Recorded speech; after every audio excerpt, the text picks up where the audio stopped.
Oh. Oh.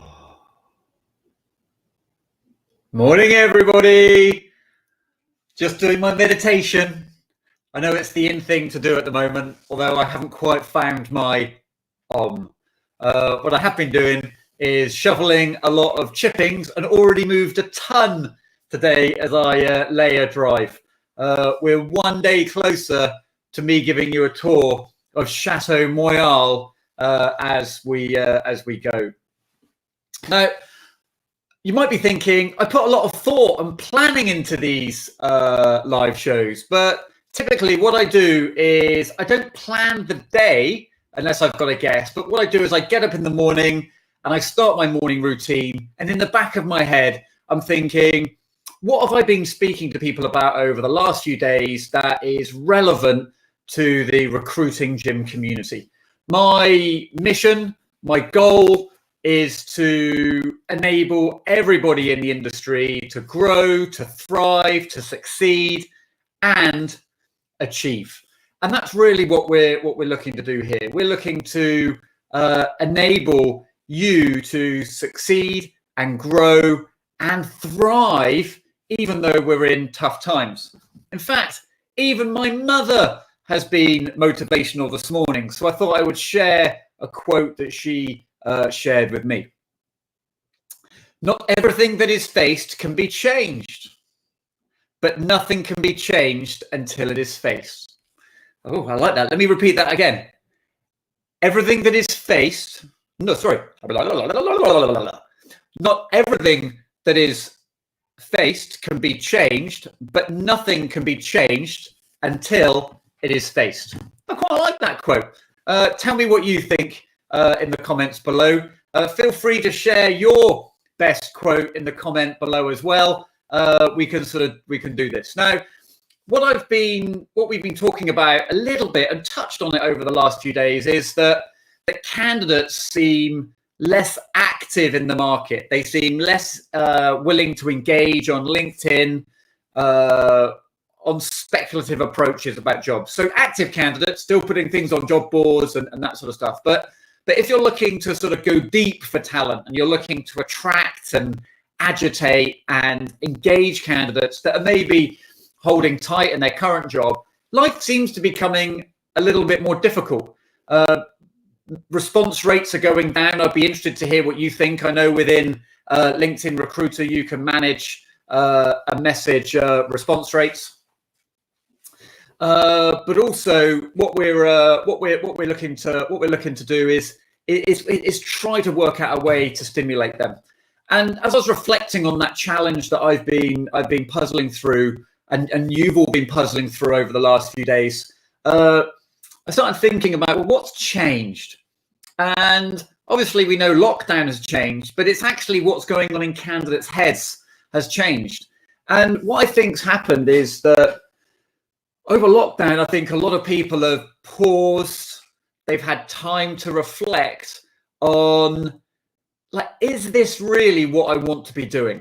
It may be they actually quite enjoy their job. They may be not actively looking for a job, but I know plenty of people that have paused and gone, you know what, is this worth it? Like, when the world is going through crazy times, do I feel like I want to go the extra mile for my employer? Do I feel like I want to be there for them? Do I feel like what I give to my employer is worth the cost that it has with my family or my ability to pursue the hobbies that I've got? And as candidates and millions of people around the world go through this process of reflection, what we've got to think about is are we engaging with candidates in the same way that's going on in their head? When we approach candidates, are we still approaching the old way, which is, I've got a job, are you interested? And that works if someone's thinking about the next job. But actually, people aren't thinking about the next job. They're thinking about the next 5 jobs. They're thinking about their career. They're thinking about, am I doing what I really want to do? Am I working as hard as I want? Am I working too hard? And so what I thought I'd do today is I would share my screen with you and just go through a little snippet of what we go through in the candidate sourcing and engagement course that I run with Catherine Robinson. So let me just have a quick look. I'm probably going to have to share my entire screen because it's not. I'm sharing my entire screen. Oh, what's happened to preview? There we are. Right. So hopefully you're all seeing this. Are you seeing it? Oh, hang on a minute. No, stop share. This hasn't worked. Let me work out if how this goes. So application window. Oh, there we are. Right. Okay. It suddenly appeared. Woohoo! Great. Right. So what we're looking at here is we're looking at an image which is what we use to sort of determine and engage in active career conversations with candidates. What I'm talking about when it comes to career conversations is not I've got a job, are you interested, but really understand the nuances between what candidates want and don't want from their next career move. And what we often think about as recruiters is we often talk about what's making you want to leave. We talk about the push factors that are making someone want to leave the organization. The reason we want to talk about the push factors is it because that means the pull factors, the barriers to what that pull factor needs to be. So is it better than what I've got at the moment? Doesn't necessarily need to be very high. What we don't spend enough time talking about with candidates is what do you like about your current employment? What is it that keeps you there? If you think about it like a relationship, and say, for example, if I'm really engaged in a relationship, I'm fully connected to that relationship. Imagine this is a Velcro wall and I'm attached to Velcro. And let me just stop the share a second. So I'm attached to this Velcro. Now, let's say, for example, I keep leaving my pants on the bathroom floor. Does that mean my wife is looking for a new husband? No, not really. Does it mean a little bit of the relationship is disconnected because I continue to do something that annoys her? Absolutely. Let's say, for example, I forget her birthday. Maybe another finger's disconnected. Let's say, for example, I cheat on her. Whoop! Totally disconnected from that relationship. I've killed the autofocus. There we are. So, we're still blurry. There we are. Back to autofocus. Okay. So what we've got to think about is that often candidates, when we talk about why they're looking to leave their job, what we do is we talk about what's pushing them away, what part of their job is disconnecting them from that employer. But we need to talk more about what is engaging people in their current employer. So what we want to be doing, it's really simple questioning, but we need to engage with candidates around, right, do you mind if I talk to you about how you feel about your current role? This isn't about what you want from your next role it's about how you feel. So tell me what you like about your current role. Tell me what you dislike about your current role. What do you like about the role progression? What do you dislike about role progression? Which bits of your compensation package are you excited about? Which bits do you not like? What do you like about your company culture? What do you dislike? And the reason this is so important is that when we learn what they like, the barriers for the future role, the next role, have to be that much higher. So if a candidate says, I absolutely love my manager, well, the next manager, they have to feel like they could love them at the same level. And that's what we often forget. We only find out why they're not taking a job right at the end. The biggest reason candidates turn down jobs is that we don't engage with the things that they like about their opportunities. And so how does this actually connect with what we're doing today? How do we engage candidates in career conversations? Well, my recommendation is that when you're reaching out to candidates at the moment, do not talk about your open vacancy. Talk about ask them about how are they feeling about their career? Say, I imagine you've been disrupted by COVID. Many of my candidates are reflecting on their sort of career at the moment. They're reflecting on work-life balance. How are you feeling about your current role at the moment? What is it that's making you feel really good about the opportunity that you've got? What is it that you've reflected on and thought, you know what, this isn't right? How do you feel about the progression?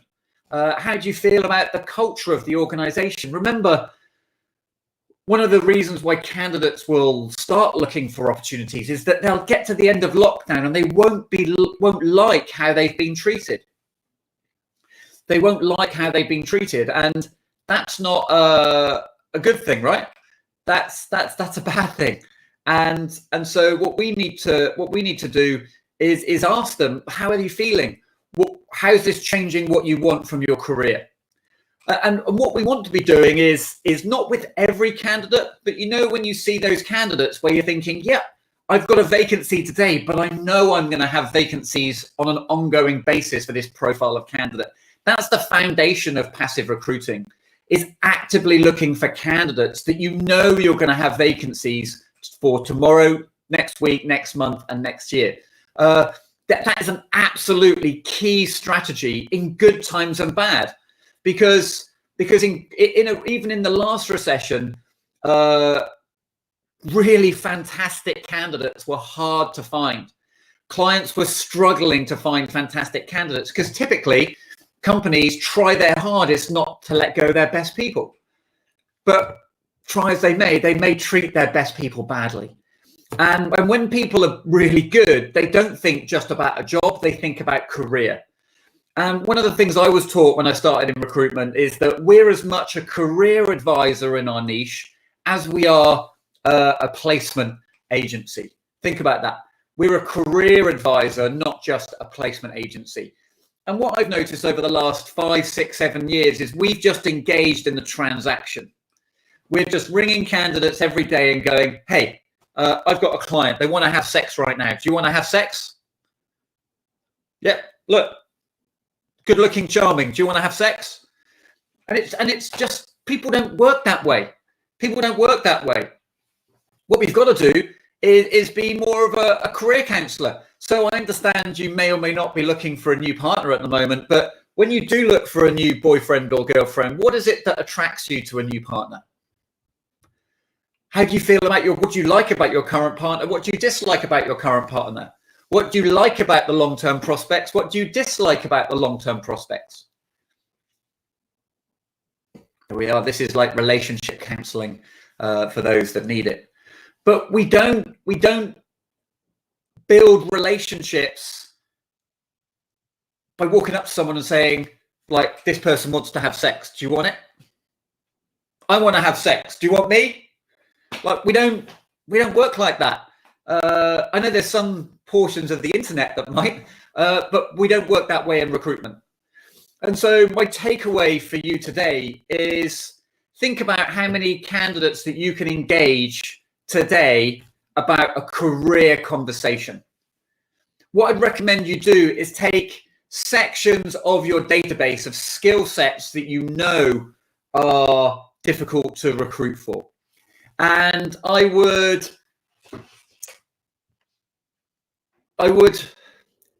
write a mail shot that's specifically targeted at that niche, saying, like, I imagine, like many of other people, in inverted commas, insert the skill set. I imagine, like many other people that in the .NET community, lockdown has caused you to reflect on whether you're getting what you want out of your current job. Does it give you the right balance? Do you actually like the employer that you work with? And what we're doing is we're allowing individuals to book a 30-minute free career chat. What we do in that chat is we talk about what you like, what you dislike about your current career, and what you would want from your next career.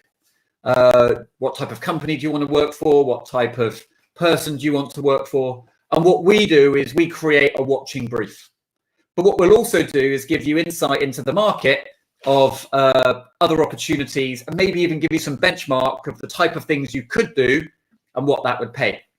and I'd set up a Calendly link, or like just if you've got 365, there's a booking feature in there. And I would give them an opportunity just to book a meeting with you. Calendly is absolutely fantastic for just getting people to book with you. Not everyone will, but how would you feel if every morning you came in and 3 people had booked an appointment to talk to you? That is what inbound marketing is about. And so I'd encourage everybody to create that Calendly link. And in Calendly, you're allowed 1 free event, and I would have it as a career consultation. And have that as the link that they press and see what feedback you get. Because if you look like you're not looking for a candidate to find a vacancy today, and you sit back and you go, let me just share my market insight. Let me help you work out what your next career move could be. I promise you, you will get candidates engaged. Not necessarily day one, but if your approach becomes much more about serving the individual, then you're much more likely to get an engaged candidate base and build a much stronger reputation in the market. I hope you have a fantastic day today. As ever, I'll see you soon. We will close with Alan Clark's quote: "Minds are like parachutes. They only work when they're open." So I hope today you've had an open mind and we can go and have some career conversations with candidates. See you soon.